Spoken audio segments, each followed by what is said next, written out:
Hello,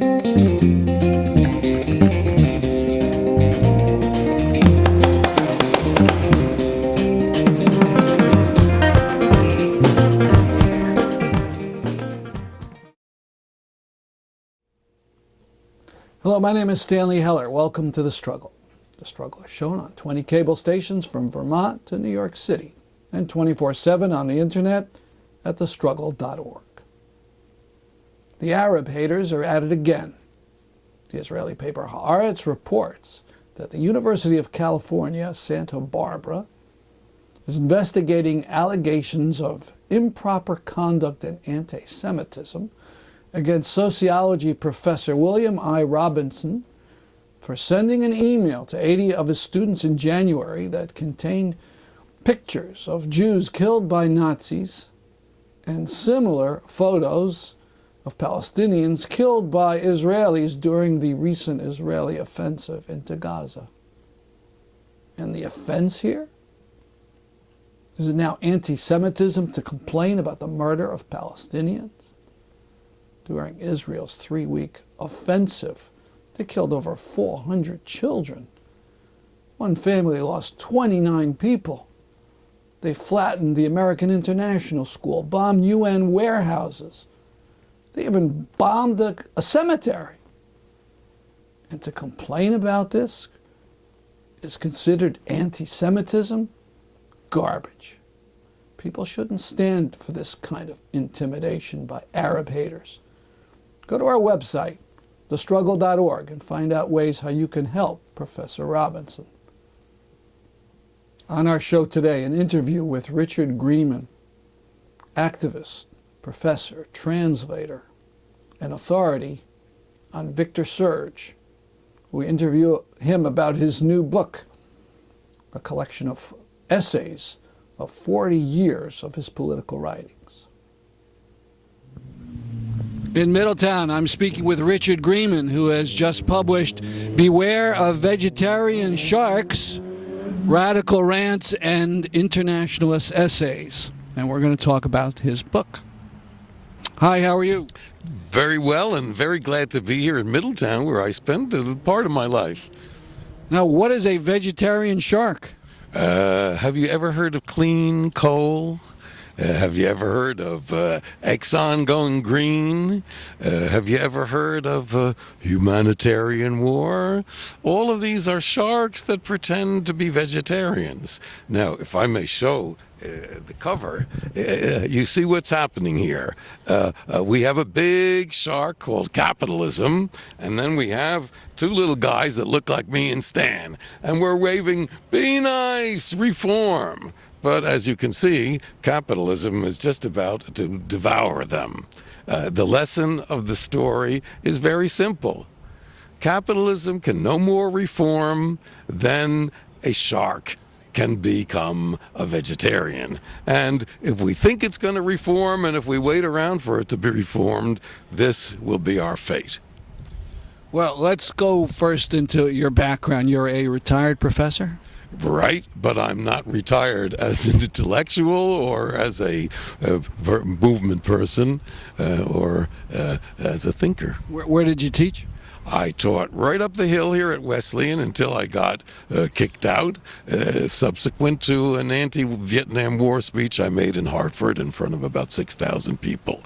And Wesleyan thought they had hired one of these Marxist, post-Marxist intellectuals, and they didn't realize that, for me, Marxism translated itself into struggle. What year was that? That must have been in 71. It was the anti-aircraft demonstration up at United Technologies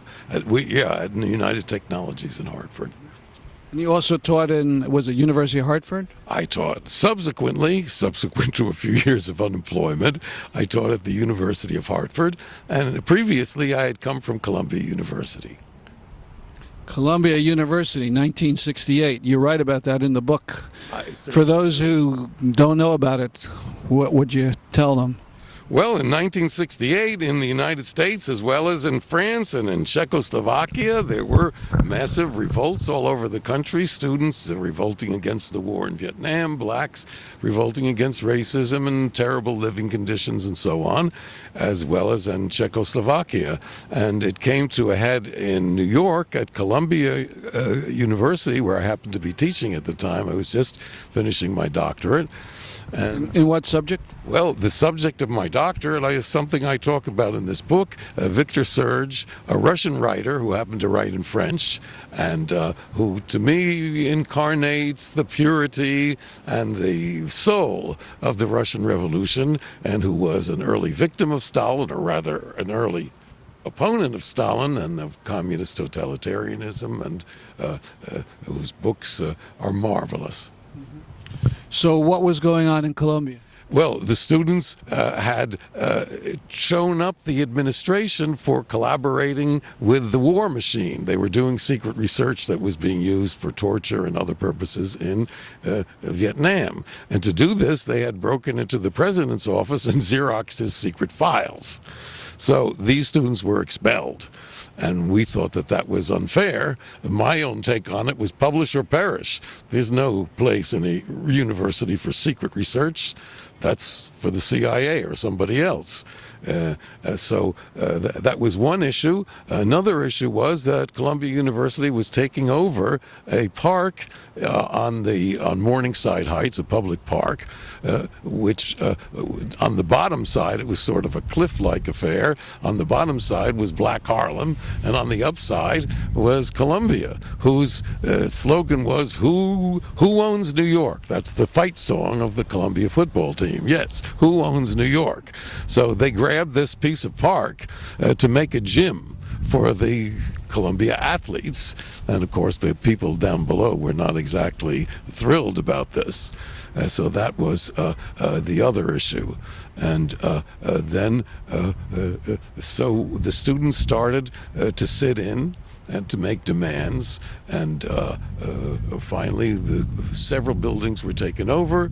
The group that organized it basically was SDS, which at that time was a broad student organization, very, very radical, but hadn't yet splintered into different factions. And that was a big moment. And I happened to be Johnny on the spot. The day they called the police, or the night, it was about midnight, we had a faculty line of nonviolence to keep basically the jocks and fraternity boys who had been whipped up by the administration to come and beat up the weenies who had taken over these buildings, and they came to demand their classes and so on.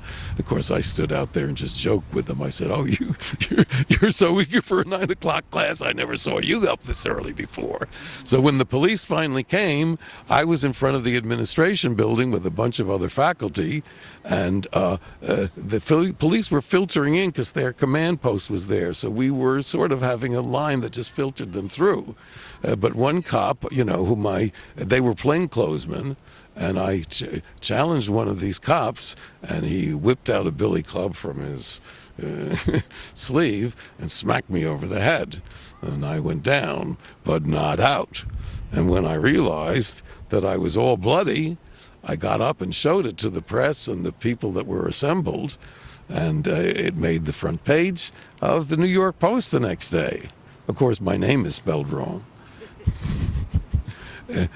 But that was an important episode because the administration got scared when they saw a professor slugged before anything had happened, and they realized that this police bus that they had called would entail lots and lots of broken heads, which eventually it did. But they got chicken and called it off, and it was then that the whole campus was taken over, and the strike became a general strike, and high school students from all over came in, and it became a national event. How long did it last? Couple of weeks, and then continued on after the students were arrested, and when they filtered back and the campus was surrounded by guards and you had to show ID and get in and so on, then we really organized. We had outdoor classes, and we taught about alternative subjects. How long did you stay at Columbia?